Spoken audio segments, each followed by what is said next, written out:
सासू हो बड़ा दुख देले बड़ू जवानी में।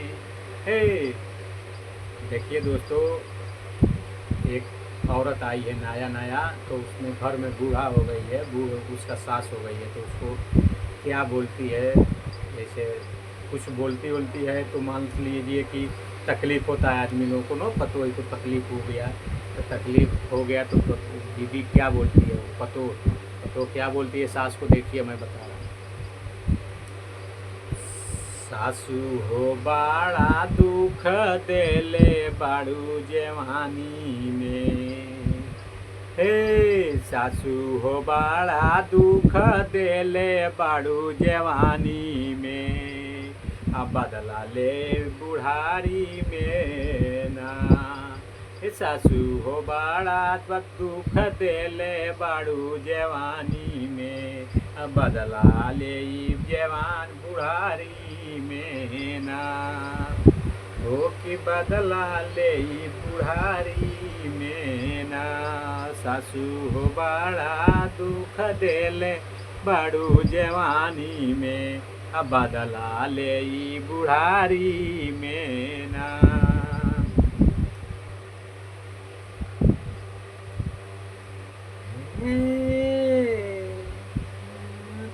हमरा मिलल बा नमूना, तार पे बंधाला झुनु झुना।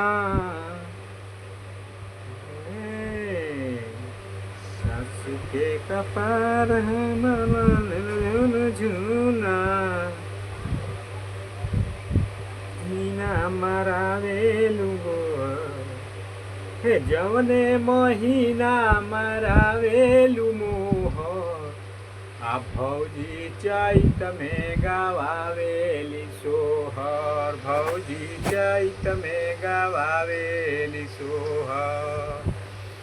ए कौने महीना मरावेलु मोहर, आ भौजी चैत में गवावेली सोहर, भौजी चैत में गवावेली सोहर।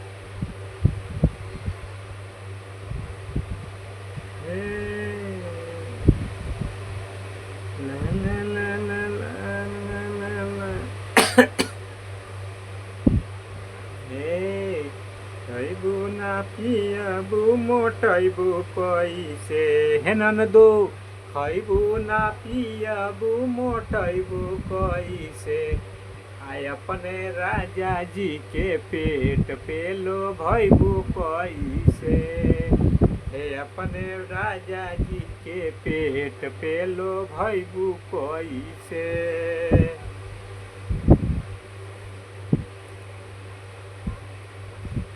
दोस्तों आप लोग देखिए और लाइक कमेंट सब्सक्राइब जरूर करिए हमारे चैनल को, और फॉलो जरूर करिए दोस्तों। तब तक के लिए चलते हैं, बाय बाय दोस्तों, फिर मिलते हैं नेक्स्ट ब्लॉग वीडियो में। तब तक के लिए आप लोग देखिए, खूब इंजॉय करिए दोस्तों, फिर आते हैं, तब तक के लिए बाय बाय।